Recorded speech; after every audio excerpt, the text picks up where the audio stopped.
Chapter 1. Stupid and Rich, Clever and Poor. What can you say about a 25-year-old girl who died? You can say that she was beautiful and intelligent. She loved Mozart and Bach and the Beatles. And me.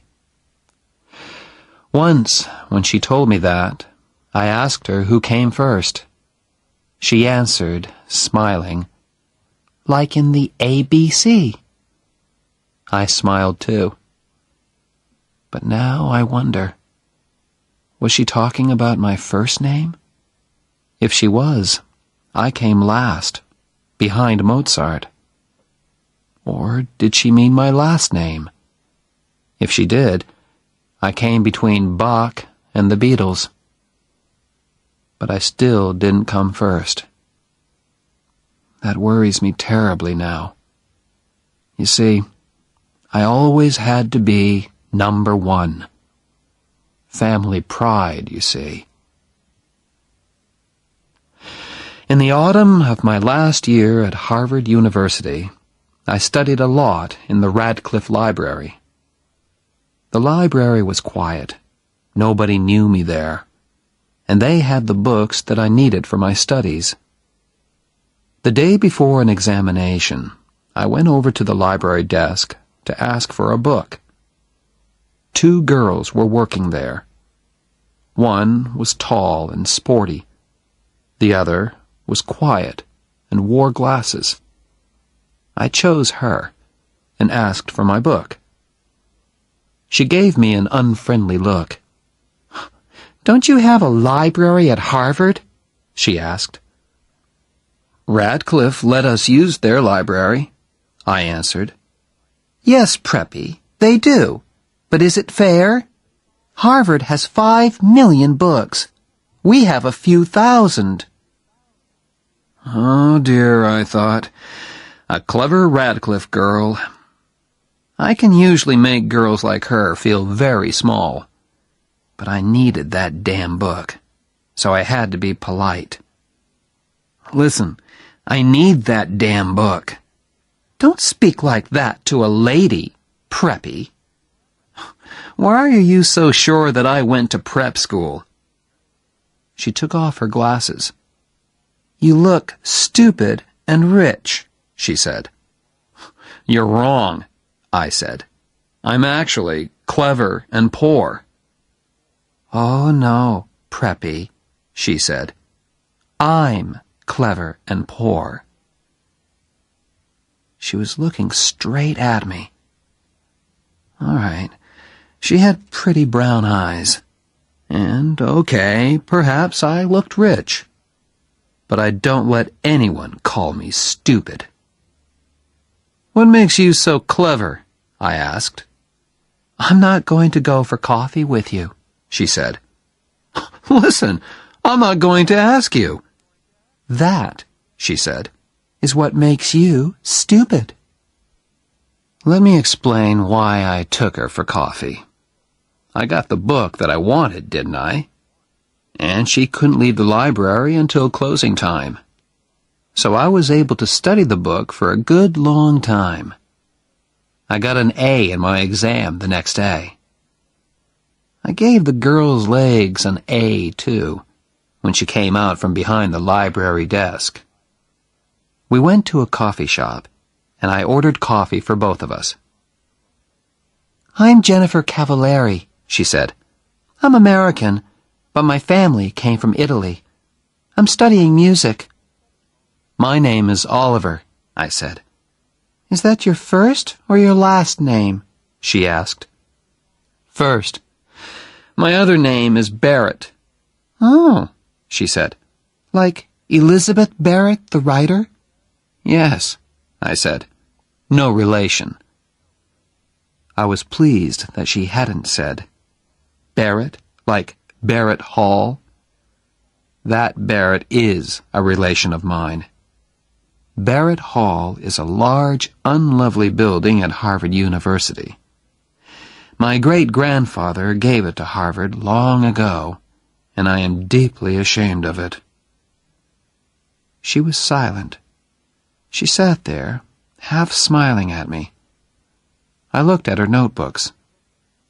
16th century music? I said. That sounds difficult. It's too difficult for you, preppy, she said coldly. Why was I letting her talk to me like this? Didn't she read the university magazine? Didn't she know who I was? Hey, don't you know who I am? Yes, she answered. You're the man who owns Barrett Hall. She didn't know who I was. I don't own Barrett Hall, I argued. My great-grandfather gave it to Harvard, that's all. So that's why his not-so-great-grandson could get into Harvard so easily. I was angry now. Jenny, if I'm no good, why did you want me to invite you for coffee? She looked straight into my eyes and smiled. I like your body, she said. Every big winner has to be a good loser, too. Every good Harvard man knows that. But it's better if you can win. And so, as I walked with Jenny to her dormitory, I made my winning move. Listen, Friday night is the Dartmouth hockey match. So I'd like you to come. These Radcliffe girls, they really care about sport. And why, she asked, should I come to a stupid ice hockey match? Because I'm playing, I answered. There was a moment's silence. I think I heard snow falling. For which team? She said. By the second quarter of the game on Friday night, we were winning 0-0. That is, Davy Johnson and I were getting ready to score a goal. The crowd were screaming for blood, or a goal. I always feel that it's my job to give them both these things. I didn't look up at Jenny once, but I hoped she was watching me. I got the puck and started off across the ice. Davy Johnson was there on my left, but I didn't pass the puck to him. I wanted to score this goal myself. But before I could shoot, 2 big Dartmouth men were after me. In a moment, we were hitting the puck and each other as hard as we could. You, said a voice suddenly. 2 minutes in the penalty box. I looked up. He was talking to me. What did I do? I asked. Don't argue. He called to the official's desk. Number 7, 2 minutes in the penalty box for fighting. Angrily, I climbed into the penalty box. Why are you sitting here when all your friends are playing? The voice was Jenny's. I didn't answer. Come on, Harvard! Get that puck! I shouted. What did you do wrong? Jenny asked. I tried too hard. Out there on the ice, Harvard were playing with only 5 men. Is that something to be ashamed of? Jenny, please, I'm thinking. What about? About those 2 Dartmouth men. When I get back onto the ice, I'll break them into little pieces. Do you always fight when you play hockey? I'll fight you, Jenny, if you don't keep quiet. I'm leaving.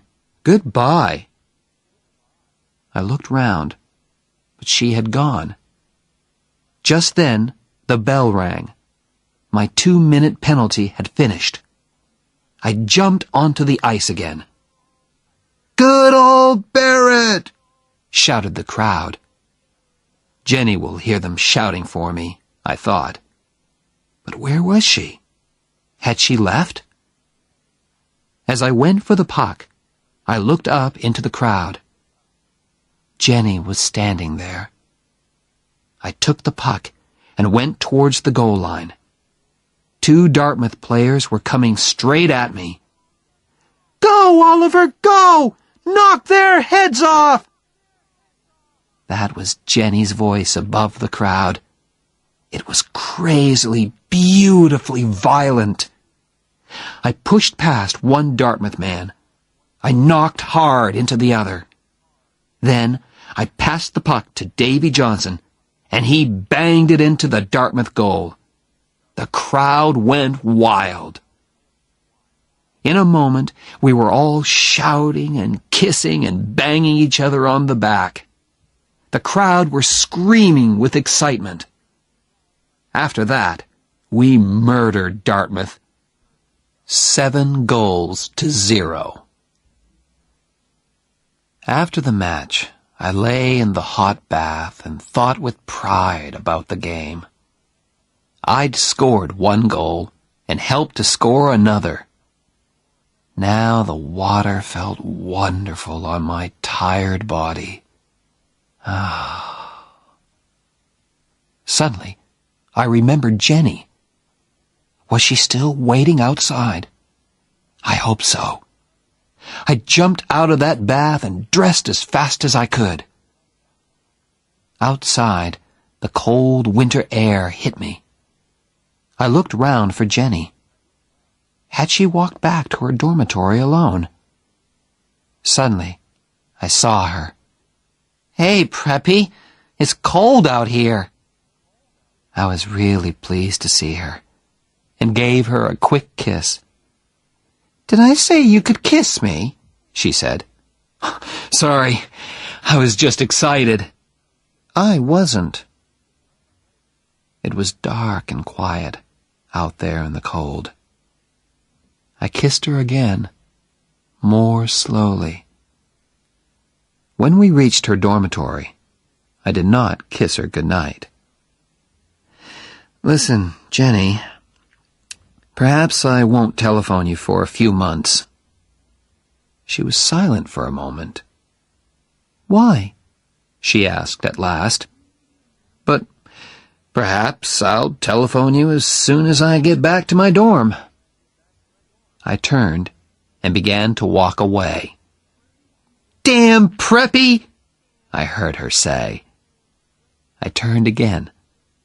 From 20 feet away, I scored another goal. You see, Jenny, that's the kind of thing you say.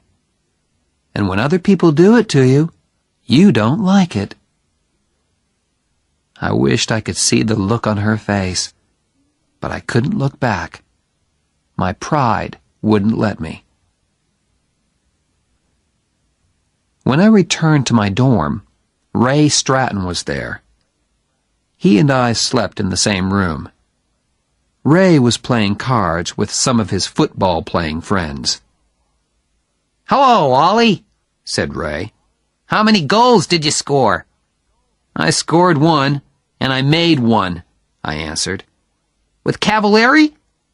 "That's none of your business," I replied quickly. "Who's Cavalieri?" asked one of the footballers. "Jenny Cavalieri. Studies music. Plays the piano with the music group." "What does she play with Barrett?" Everyone laughed. "Get lost," I said, as I entered my room. There I took off my shoes, lay back on my bed, and telephoned Jenny's dormitory. "Hey, Jen," I said softly. "Yes?" "I think I'm in love with you." She was silent for a few moments. Then she answered, very softly, "Oliver, you're crazy." I wasn't unhappy or surprised. Chapter 2. Blood and Stone. A few weeks later, I was hurt in the hockey match at Cornell University. My face was badly cut, and the officials gave me the penalty for starting the fight. 5 minutes. I sat quietly in the penalty box while the team manager cleaned the blood off my face. I was ashamed to look out onto the ice, but the shouts of the crowd told me everything. Cornell scored a goal. The score was 3-3 now. Damn, I thought. We're going to lose this match because of me. Across the ice, among the crowd, I saw him. My father. Old stony face. He was looking straight at me. If the meeting finishes in time, I'll come to Cornell and watch you play, he had told me on the phone. And there he was, Oliver Barrett III. What was he thinking about? Who could say? Why was he here? Family pride, perhaps. Look at me, I am a very busy, important man, but I have come all the way to Cornell just to watch my son play in a hockey match. We lost, 6-3. After the match, the doctor put 12 stitches in my face. When I got to the changing room, it was empty. They don't want to talk to me, I thought. I lost that match. I felt very ashamed as I walked out into the winter night. "Come and have dinner, son," said a voice. It was old Stonyface. At dinner, we had one of our non-conversations. We spoke to each other, but didn't actually say anything. These non-conversations always started with, "How have you been, son?" and ended with, "Is there anything I can do for you?" "How have you been, son?" my father began. "Fine, sir." "Does your face hurt?" "No, sir." It hurt terribly. Next, old Stonyface talked about playing the game. "All right, son. You lost the match." How clever of you to notice, Father. "But, after all, in sport, the important thing is the playing, not the winning." Wonderful, I thought. Father was chosen for the Olympic Games, and now he says winning is not important. I just looked down at my plate and said, "Yes, sir," at the right times. Our non-conversation continued. After playing the game, he discussed my plans. "Tell me, Oliver, has the law school accepted you yet?" "Not yet, sir." "Would you like me to telephone them?" "No," I said at once. "I want to get a letter like other people, sir. Please?" "Yes, of course. Fine. After all, they're sure to accept you." Why? I thought.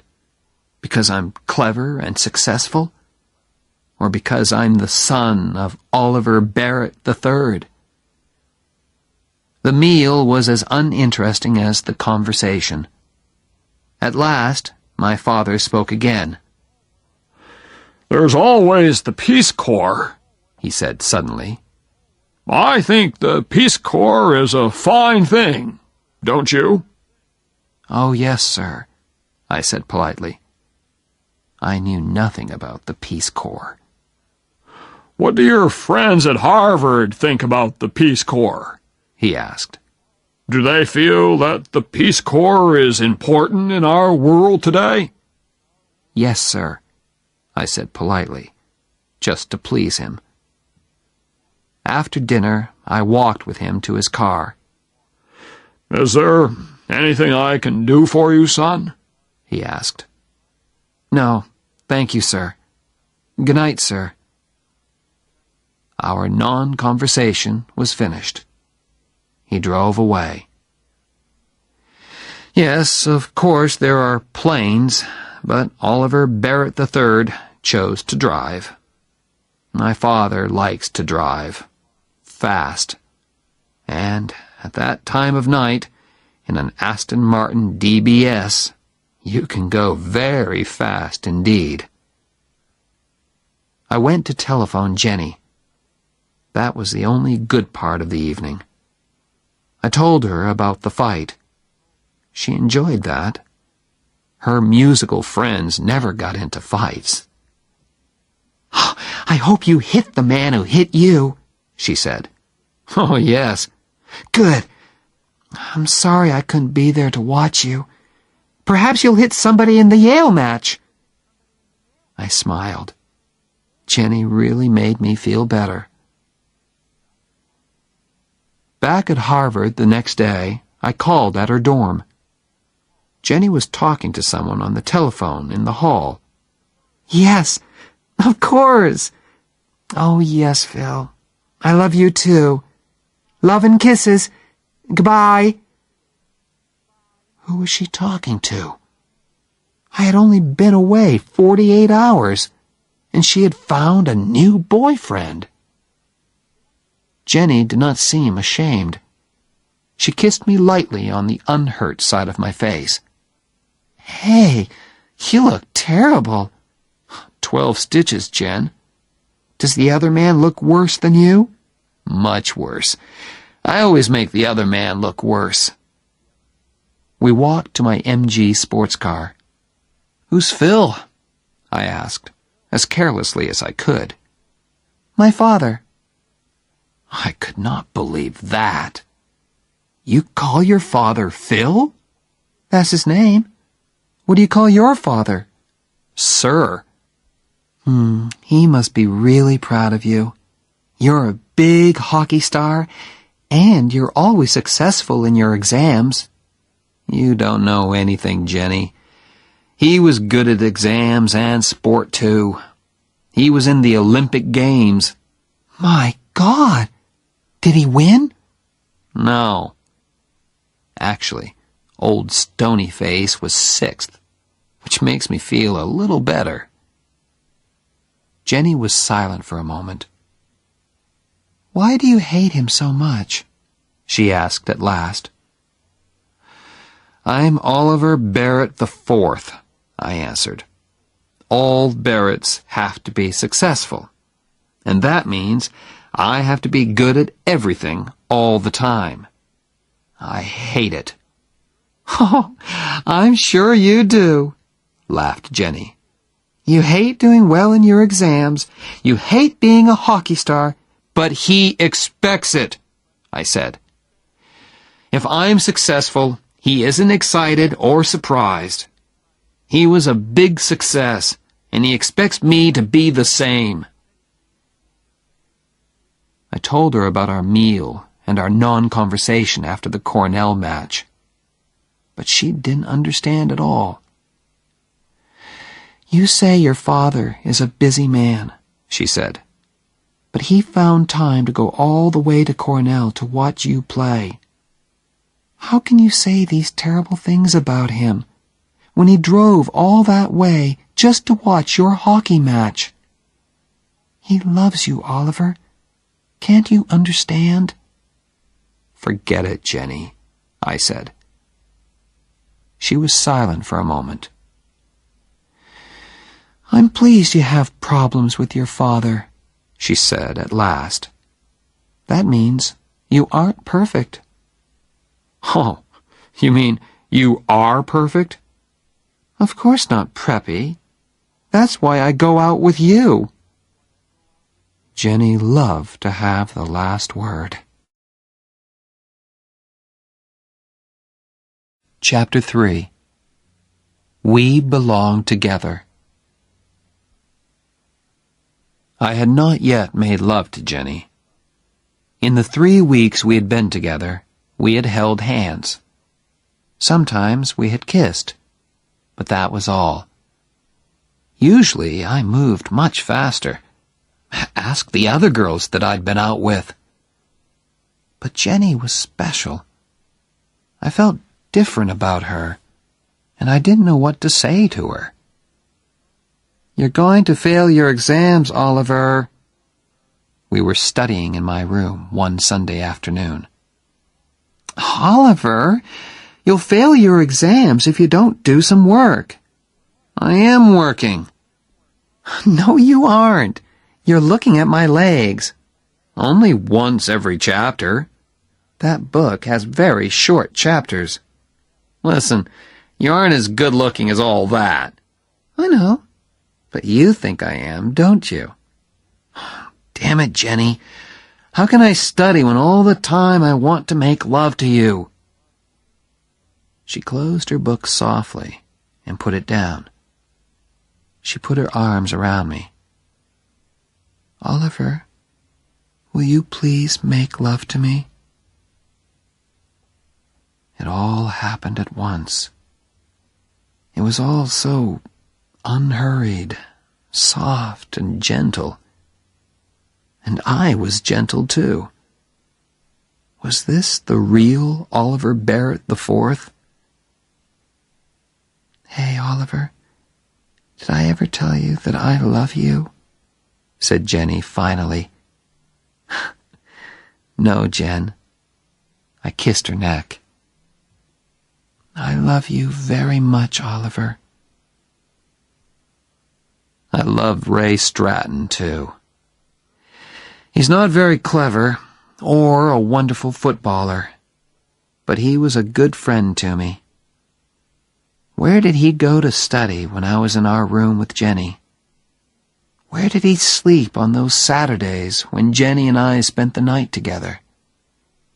In the old days, I always told him all about my girlfriends, but I never told him about Jenny and me. "My God, Barrett, are you two sleeping together or not?" asked Ray. "Raymond, please don't ask." "You spend every minute of your free time with her. It isn't natural." "Ray, when two adults are in love—" "Love? At your age? Oh, my God, I worry about you. I really do." "Don't worry, Raymond, old friend. We'll have that flat in New York one day. Different girls every night. Don't you tell me not to worry, Barrett. That girl's got you, and I don't like it." That evening, I went to hear Jenny play the piano with the music group. "You were wonderful," I said afterwards. "That shows what you know about music, Preppy." We walked along the river together. I played okay, not wonderful, not Olympic Games, just okay. Okay? Okay, but you should always continue your music. "Of course I will. I'm going to study with Nadia Boulanger, aren't I?" "Who?" "Nadia Boulanger. She's a famous music teacher in Paris. I'm very lucky. I won a scholarship, too." "Jennifer, you're going to Paris?" "I've never seen Europe. I'm really excited about it." I took her by the arms and pulled her towards me. "Hey, how long have you known this?" Jenny looked down at her feet. "Oliver, don't be stupid. We can't do anything about it. After we finish university, you'll go your way and I'll go mine. You'll go to law school." "Wait a minute. What are you talking about?" She looked into my eyes. "Ollie, you're a rich preppy. Your old man owns a bank. My father's a baker in Cranston, Rhode Island. And I'm nobody." "What does that matter? We're together now. We're happy." "Ollie, don't be stupid," she repeated. "Harvard is full of all kinds of different people. You study together, you have fun together. But afterwards, you have to go back to where you belong. We belong together. Don't leave me, Jenny. Please. What about my scholarship? What about Paris? What about our marriage? Who said anything about marriage? Said Jenny in surprise. Me. I'm saying it now. Why? I looked straight into her eyes. Because, I said. Oh, said Jenny. That's a very good reason. She took my arm, and we walked along the river. There was nothing more to say, really. The next Sunday, we drove to visit my parents in Ipswich, Massachusetts. Jenny said it was the right thing to do, and of course there was also the fact that Oliver III paid for my studies at Harvard. "Oh, my God," Jenny said when we drove up to the house. "I didn't expect this. It's like a damn palace." "Please, Jen, everything will be fine." "For a nice all-American girl of good family, perhaps.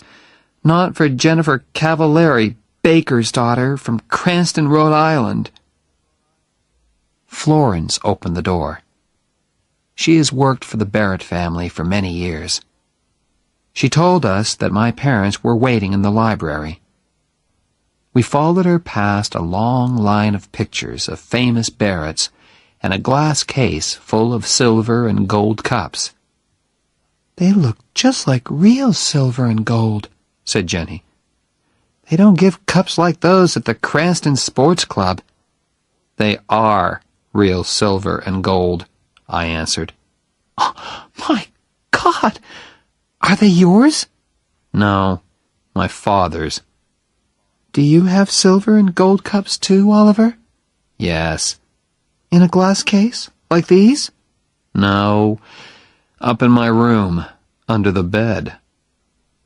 She gave me one of her good Jenny looks.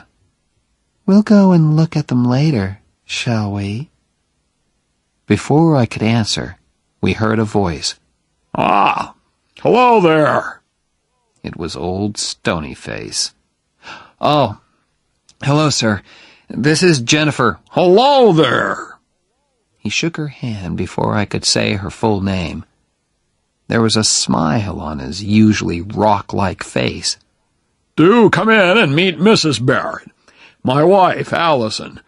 This is Jennifer." "Cavallari," I said.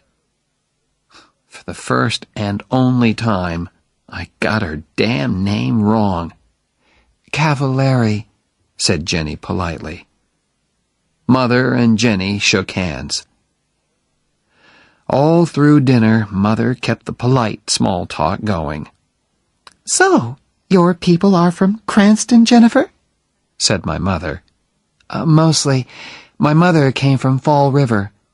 "Oh, the Barretts have factories at Fall River," said Oliver III. "Where they cheated their workers for centuries," said Oliver IV. "In the 19th century," said Oliver III. "What about the plans to put automatic machines in the factories?" said Oliver IV. "What about coffee?" my mother said quickly. We moved back into the library. We sat there with nothing to say to each other. So I started a new non-conversation. "Tell me, Jennifer," I said, "what do you think about the Peace Corps?" She looked at me in surprise. "Oh, have you told them, O.B.?" asked my mother. "It isn't the time for that, my dear," said Oliver Barrett III, with an ask me look on his face. What's this, Father?" I asked, just to please him. "Oh, nothing important, son." "I don't know how you can say that," said my mother. She turned to me. "Your father is going to be head of the Peace Corps." "Oh," I said. "Oh," said Jenny, in a different, happier kind of voice. Well done, Mr. Barrett. She gave me a hard look. Yes. Well done, sir, I said at last. Chapter 4. Two different kinds of father. Jenny, he isn't going to be president of the USA after all. We were driving back to Harvard. You still weren't very nice to him about it, Oliver. I said, well done. Huh. Oliver, why are you so unkind to your father? You hurt him all the time. It's impossible to hurt Oliver Barrett III. No, it isn't. If you marry Jennifer Cavallari... Oliver, I know you love me, but in a strange way you want me because I'm not a suitable woman for a Barrett to marry. You are rebelling against your father. My father said the same thing a few days later when we had lunch together at the Harvard Club in Boston. Son, you're in too much of a hurry. The young lady herself is fine. The problem is you. You are rebelling, and you know it. Father, what worries you most about her? That she's Italian, or that she's poor? What do you like most about her? I'm leaving. Stay and talk like a man. I stayed. Old Stonyface liked that. He's won again, I thought angrily. Wait a while, son, Oliver Barrett III continued. That's all I ask. Finish law school. Why do I have to wait? I was rebelling now. Oliver, you are still under 21. In the eyes of the law, you are not yet an adult. Stop talking like a lawyer, damn it! If you marry her now, you will get nothing from me. Father, you've got nothing that I want. I walked out of his club and out of his life. After that, I was not looking forward to meeting Jenny's father. She was his only child, and her mother was dead. She meant a lot to him. I could see a lot of problems there. And I was penniless. How is Mr. Cavallari going to feel, I thought, when he hears that young Barrett can't support his daughter?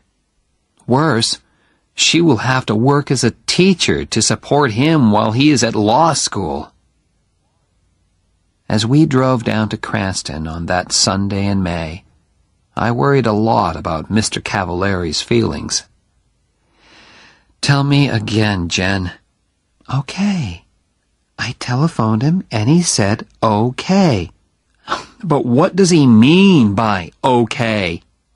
Are you trying to tell me that Harvard Law School has accepted a man who doesn't know the meaning of okay? It isn't a word that lawyers use much, Jen.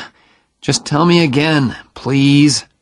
He knows you're poor and he doesn't mind. Stop worrying, Oliver. Jenny lived on Hamilton Street. It was a long line of wooden houses with children playing in front of them and whole families sitting on their front steps. I felt like a stranger in a strange land as I parked the MG outside 189A Hamilton Street. Mr. Cavallari's handshake was warm and strong. How do you do, sir? I said. I'm Phil, he said. Phil, sir. It was a frightening moment. Then Mr. Cavallari turned to his daughter. Suddenly they were in each other's arms, laughing and crying and kissing. I felt like a stranger. For some time, I did not have to speak much. Don't speak with your mouth full, my family had told me when I was a child.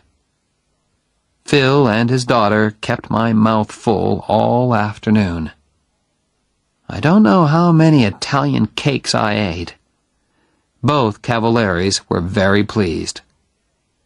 "He's okay," said Phil at last. "I told you he was okay," said his daughter. "Well, I had to see for myself. Now I've seen him. Oliver?" "Yes, sir?" "Call me Phil. You're okay." Later, Phil tried to have a serious talk with me. He thought he could bring Oliver Barrett III and Oliver Barrett IV together again. "Let me speak to him on the telephone," he said. "A father's love is a very special thing." "There isn't much of it in my family," I said. "Your father will soon realize," he began, "when it's time to go to the church." "Phil," said Jenny gently, "we don't want to be married in church." He looked surprised, then unhappy. But he spoke bravely. "It's your wedding, children. You choose. It's okay by me." My next meeting was with the head of Harvard Law School. "I'll need a scholarship for next year, sir," I said politely. "A scholarship? I don't understand. Your father—" "My father has nothing to do with it, sir. We've had a disagreement, and he isn't supporting me anymore." The head took off his glasses, then put them on again. I continued. "That's why I've come here to see you, sir. I'm getting married next month. We're both going to work during the summer. Then Jenny will support us by teaching. But her teaching won't pay enough to send me to law school. Sir, I need a scholarship. I have no money in the bank." "Mr. Barrett, our scholarships are for poor people, and it's too late to ask for one. I do not wish to enter into a family disagreement, but I think you should go and talk to your father again." "No," I said angrily. "I am not, repeat, not going back to my father to ask for money." When Jenny graduated from university that summer, all her relations came from Cranston to watch. We didn't tell them about our marriage plans because we wanted a quiet wedding and didn't want to hurt their feelings. I graduated from Harvard the next day. Was Oliver III there in the university hall? I don't know. I didn't look for old Stonyface in the crowd.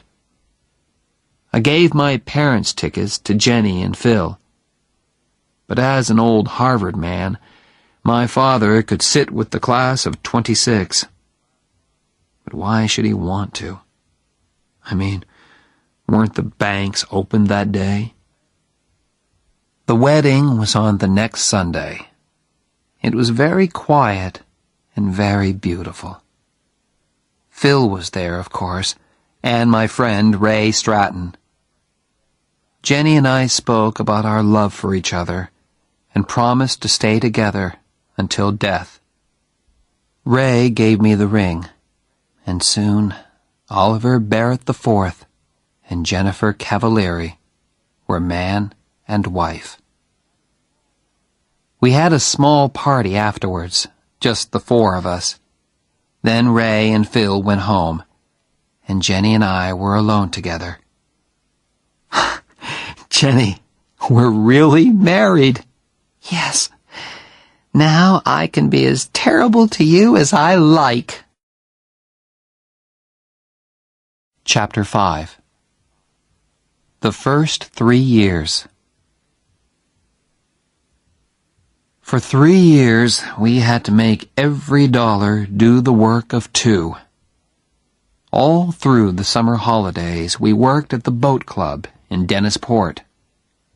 It was hard work, but we were never too tired to be kind to each other. I say kind, because there are no words to describe our love and happiness together. After the summer, we found a cheap flat near the university. It was on the top floor of an old house and was actually very expensive. But what could we do? There weren't many flats around. "Hey, Preppy," said Jenny when we arrived there. "Are you my husband, or aren't you?" "Of course I'm your husband." "Show me, then." My God, I thought. In the street? "Carry me into our first home." I carried her up the 5 steps to the front door. "Why did you stop?" she asked. "This isn't our home." "Upstairs, Preppy." There were 24 stairs up to our flat, and I had to stop halfway. "Why are you so heavy?" I asked her. "Perhaps I'm expecting a baby." "My God, are you?" "Ha! I frightened you then, didn't I?" "Well, yes, just for a second or two." I carried her the rest of the way. There were very few moments in those days when we were not worrying about money. Very few, and very wonderful. And that moment was one of them. A food shop let us eat now, pay later, thanks to the Barrett name.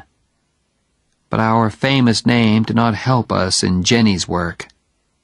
The head of the school thought we were rich.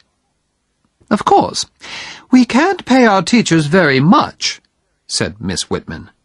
"But that won't worry you, Mrs. Barrett." Jenny tried to explain that Barretts had to eat, just like other people. Miss Whitman just laughed politely. "Don't worry," Jenny said to me. "We'll manage. Just learn to like spaghetti." I did. I learned to like spaghetti, and Jenny learned lots of different ways of cooking it. With Jenny's pay from school, and our money from our summer work and my holiday jobs, we managed. Our lives had changed a lot, of course. There was no more music for Jenny. She had to teach all day, and came home very tired. Then she had to cook dinner. Restaurants were too expensive for us. There were a lot of films that we didn't see, and places and people that we didn't visit. But we were doing okay. One day, a beautiful invitation arrived. It was for my father's 60th birthday party. "Well?" said Jenny. I was in the middle of a thick law book and did not hear her at first. "Oliver, he's reaching out to you." "No, he isn't. My mother wrote it. Now be quiet, I'm studying. I've got exams in 3 weeks. "Ollie, think. 60 years old, damn it. How do you know that he'll still be alive when you decide to forget your disagreement?" "I don't know, and I don't care. Now let me get on with my work." "One day," said Jenny, "when you're having problems with Oliver the Fifth—" "Our son won't be called Oliver. You can be sure of that," I said angrily. "You can call him Bozo if you like. But that child will feel bad about you, because you were a big Harvard sportsman. And by the time he goes to university, you'll probably be a big, important lawyer," she continued. "Oliver, your father loves you in the same way as you will love Bozo. But you Barretts are so full of pride. You'll go through life thinking that you hate each other. Now, what about that invitation? Write them a nice letter of refusal." "Oliver, I can't hurt your father like that." "What's their telephone number?" I told her, and was at once deep in my law book again. I tried not to listen to her talking on the telephone, but she was in the same room after all. Suddenly I thought, how long does it take to say no? Ollie!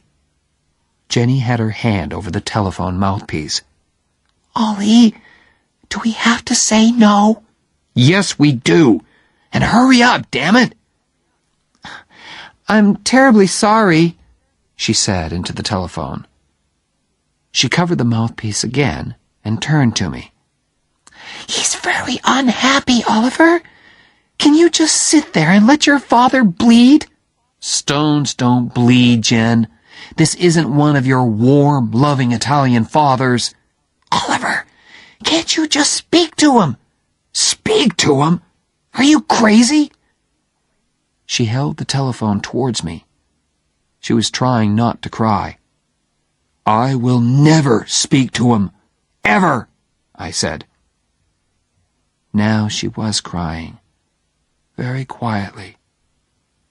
Then she asked me once more. For me, Oliver, I've never asked you for anything. Please. I couldn't do it. Didn't Jenny understand? It was just impossible. Unhappily, I shook my head. Then Jenny spoke to me, quietly and very angrily. You have no heart, she said. She spoke into the telephone again. Mr. Barrett, Oliver wants you to know. She was crying, so it wasn't easy for her. Oliver loves you very much, she said, and put the telephone down quickly. I don't know why I did it. Perhaps I went crazy for a moment. Violently, I took the telephone and threw it across the room. Damn you, Jenny! Why don't you get out of my life? I stood still for a second. My God, I thought. What's happening to me? I turned to look at Jenny, but she had gone. I looked round the flat for her. Her coat was still there, but she had disappeared. I ran out of the house and searched everywhere for her. The law school library, Radcliffe, the music school. Was she in one of the music rooms? I heard somebody playing the piano, loudly and very badly. Was it Jenny? I pushed the door open. A big Radcliffe girl was at the piano. What's the matter? She asked. Nothing, I answered, and closed the door again. Where had she gone? I felt terrible. I searched the university, the streets, and the cafes. Nothing. Had she taken a bus to Cranston, perhaps? At midnight, I found a telephone box and called Phil. Hello, he said sleepily. What's the matter? Is Jenny ill? My God, I thought. She isn't there. She's fine, Phil. I just called to say hello. You should call more often, damn it, he said. Is Cranston so far away that you can't come down on a Sunday afternoon? We'll come. Some Sunday, Phil. I promise. Don't give me that. Some Sunday indeed. This Sunday, Oliver. Yes, sir. This Sunday. And next time you telephone, I'll pay, damn it. Okay? He put down the telephone. I stood there and wondered what to do. At last, I went back to the flat. Jenny was sitting on the top step. I was too tired to cry, too glad to speak. I forgot my key, said Jenny. I stood there on the bottom step, I was afraid to ask how long she had been there. I only knew that I had hurt her terribly. "Jenny, I'm sorry." "Stop," she said. Then she added, "Love means you never have to say you're sorry." We walked up to our flat. As we undressed, she looked lovingly at me. "I meant what I said, Oliver." And that was all. Chapter 6. Money can't buy everything. When the letter came from the law school, it changed our lives. I came third in the final examinations, and suddenly everyone wanted to offer me jobs. It was a wonderful time. Think of it. An all-American boy with a famous name, third in his examinations, and a Harvard hockey player, too. Crowds of people were fighting to get my name and number on their company writing paper. At last, I accepted a job with Jonas and Marsh in New York. I was the highest paid graduate of my year, too. After 3 years of spaghetti and looking twice at every dollar, it felt wonderful. We moved to a beautiful flat in New York. Jonas and Marsh's office was an easy 10-minute walk away. And there were lots of fashionable shops nearby, too. I told my wife to get in there and start spending immediately. "Why, Oliver?" "Woman, you supported me for 3 years. Now it's my turn." I joined the Harvard Club of New York.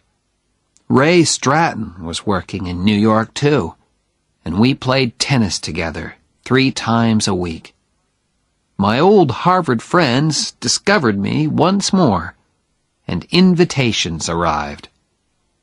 "Say no, Oliver. I don't want to spend my free time with a lot of empty-headed preppies." "Okay, Jen, but what shall I tell them?" "Tell them I'm expecting a baby." "Are you?" She smiled. "No, but if we stay at home tonight, perhaps I will." We already had a name for our child. "You know," I said one evening, "I really like the name Bozo." "You honestly want to call our child Bozo?" "Yes, it's the name of a big sports star. He'll be wonderfully big and strong," I continued. "Bozo Barrett, Harvard's biggest football star." We had a name for our child, and we wanted him very much. But it's not always easy to make a baby, although we tried very hard. Finally, I became worried, and we went together to see a doctor. Dr. Shepard checked everything carefully. He took some of our blood and sent it away for examination. "We'll know soon," he said. A few days later, he telephoned me at my office and asked me to visit him on my way home that evening. "Well, doctor," I said, "which of us has the problem?" "It's Jenny," he said. "She will never have children." I was ready for this news, but it still shook me. "Well," I said, "children aren't everything." "Oliver," said Dr. Shepard, "the problem is more serious than that. Jenny is very ill. She has a blood disease. It is destroying her blood, and we can't stop it. She is dying, Oliver. I am very sorry." "That's impossible, Doctor," I said. I waited for the doctor to tell me that it was not true. Kindly and patiently, he explained again, and at last I understood the terrible words. "Have you spoken to Jenny, Doctor? What did you tell her?" "I told her that you were both all right. For the moment, it's better that way." I wanted to shout and scream at the unfairness of it all. Jenny was 24, and she was dying. "What can I do to help, Doctor?" I asked at last. "Just be natural," he said. Natural. I began to think about God. At first I hated him. Then, next morning I woke up, and Jenny was there beside me. Still there. I was ashamed. Thank you, God, I thought. Thank you for letting me wake up and see Jennifer. Be natural, the doctor had said. I did my best, and all the time I was living with my terrible secret. One day, Mr. Jonas called me into his office. "Oliver, I have an important job for you. How soon can you go to Chicago? You can take one of the younger men with you." One of the younger men? I was the youngest man in the office. I understood the message. "Oliver, although you are still only 24, you are one of our top men." "Thank you, sir," I said, "but I can't leave New York just now." I had decided not to tell anyone about my troubles. I wanted to keep my secret as long as possible. I could see that old man Jonas was unhappy about my refusal. On the way home that day, I saw a notice in a travel shop window. "Fly to Paris."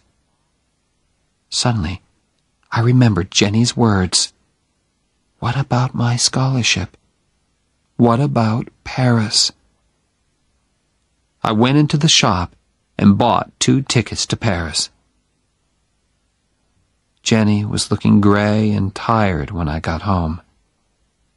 When I showed her the tickets, she shook her head. "Oliver," she said gently, "I don't want Paris. I just want you. And I want time, which you can't give me." Now I looked in her eyes and saw the sadness in them. We sat there silently, holding each other. Then Jenny explained. "I was feeling terrible. I went back to the doctor, and he told me, I'm dying." Now I didn't have to be natural anymore. We had no more secrets from each other. Now we could discuss things that young husbands and wives don't usually have to discuss. "You must be strong, Oliver," she said. "For Phil, it's going to be hard for him. He needs your help, okay?" "Okay, I'll be strong," I promised. I hoped Jenny could not see how frightened I was. A month later, just after dinner, Jenny was playing Chopin on the piano. Suddenly she stopped. "Are you rich enough to pay for a taxi?" she asked. "Of course. Where do you want to go?" "To the hospital."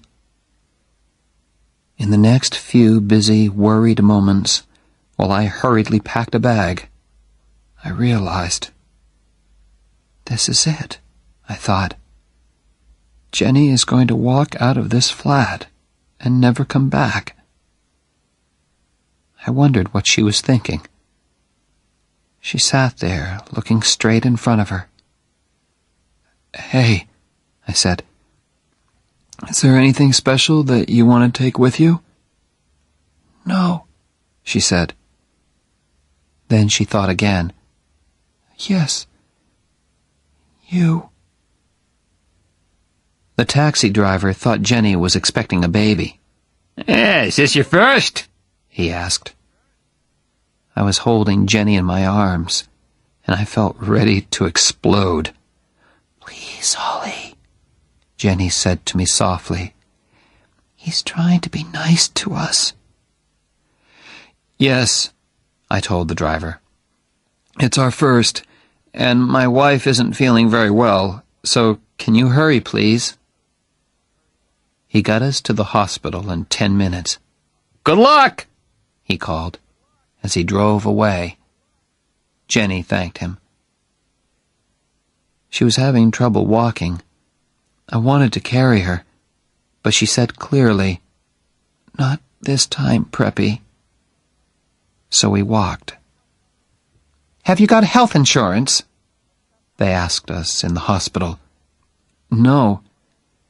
We had never thought about buying insurance. We were too busy buying furniture and kitchen things. Of course, the doctors knew about Jenny, and they were expecting us. "Listen," I told them, "do your best for Jenny. I don't care what it costs. I want her to have the best, please. I've got the money." Chapter 7. Strong men don't cry. I jumped into my MG and drove through the night to Boston. I changed my shirt in the car before I entered the offices on State Street. It was only 8 o'clock in the morning, but several important-looking people were waiting to see Oliver Barrett III. His secretary recognized me and spoke my name into the telephone. My father did not say, "Show him in." Instead, the door opened, and he came out to meet me. "Oliver," he said. His hair was a little grayer, and his face had lost some of its color. "Come in, son," he said. I walked into his office and sat down opposite him. For a moment, we looked at each other. Then he looked away, and so did I. I looked at the things on his desk: the scissors, the pen holder, the letter opener, the photos of my mother and me. "How have you been, son?" he asked. "Very well, sir. Father, I need to borrow $5,000. He looked hard at me. "May I know the reason?" he said at last. "I can't tell you, Father. Just lend me the money, please." I felt that he didn't want to refuse or argue with me. He wanted to give me the money, but he also wanted to talk. "Don't they pay you at Jonas and Marsh?" "Yes, sir." So he knows where I work, I thought.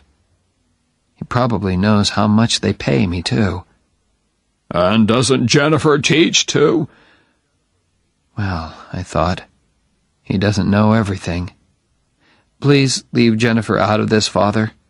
This is a personal matter. A very important personal matter. "Have you got a girl into trouble?" he asked quietly. "Yes," I lied. "That's it. Now give me the money. Please." I think he knew that I was lying, but I don't think he wanted to know my real reason for wanting the money. He was asking because he wanted to talk. He took out his checkbook and opened it slowly. Not to hurt me, I'm sure, but to give himself time. Time to find things to say. Things that would not hurt the two of us. He finished writing the check, took it out of the checkbook, and held it out towards me. When I did not reach out my hand to take it, he pulled back his hand and placed the check on his desk. He looked at me again.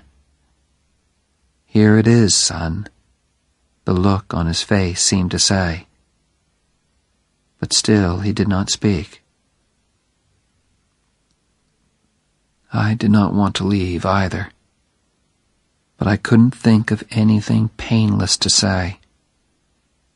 And we couldn't sit there, wanting to talk but unable to look at each other.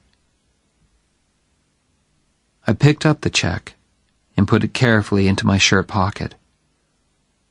I got up and went towards the door. I wanted to thank my father for seeing me when several important people were waiting outside his office. If I want, I thought, he will send his visitors away, just to be with me. I wanted to thank him for that, but the words refused to come. I stood there with the door half open, and at last I managed to look at him and say, "Thank you, Father." Then I had to tell Phil Cavallari. He did not cry or say anything. He quietly closed his house in Cranston and came to live in our flat. We all have ways of living with our troubles. Some people drink too much. Phil cleaned the flat again and again. Perhaps he thought Jenny would come home again. Poor Phil. Next, I telephoned Old Man Jonas. I told him why I could not come into the office. I kept the conversation short because I knew he was unhappy. He wanted to say things to me, but could not find the words. I knew all about that. Phil and I lived for hospital visiting hours. The rest of life, eating and sleeping, or not sleeping, meant nothing to us. One day in the flat, I heard Phil saying, very quietly, "I can't take this much longer." I did not answer him. I just thought to myself, I can take it. Dear God, I can take it as long as you want, because Jenny is Jenny. That evening, she sent me out of her room. She wanted to speak to her father, man to man. "But don't go too far away," she added. I went to sit outside. Then Phil appeared. "She wants to see you now," he said. "Close the door," Jenny ordered. I went to sit by her bed. I always liked to sit beside her and look at her face, because it had her eyes shining in it. "It doesn't hurt, Ollie, really," she said. "It's like falling off a high building very slowly, you know?" Something moved deep inside me. "I am not going to cry," I said to myself. "I'm strong, okay? And strong men don't cry. But if I'm not going to cry, then I can't open my mouth." I said. "No, you don't know, Preppy," she said. "You've never fallen off a high building in your life." Yes, I have. My voice came back. I did when I met you. She smiled. Who cares about Paris? She said suddenly. Paris, music, all that. You think you stole it from me, don't you? I can see it in your face. Well, I don't care, you stupid preppy. Can't you accept that? No, I answered honestly. Then get out of here, she said angrily. I don't want you at my damn deathbed. Okay, I accept it, I said. That's better. Now, will you do something for me? From somewhere inside me came this sudden, violent need to cry. But I was strong. I was not going to cry. I said again. Will you please hold me, Oliver? I put my hand on her arm. Oh, God, she was so thin. And held it. No, Oliver, she said. Really hold me. Put your arms round me. Very, very carefully, I got onto the bed and put my arms round her. Thanks, Holly. Those were her last words. Phil Cavallari was waiting outside. Phil, I said softly. He looked up, and I think he already knew. I walked over and put my hand on his arm. I won't cry, he said quietly.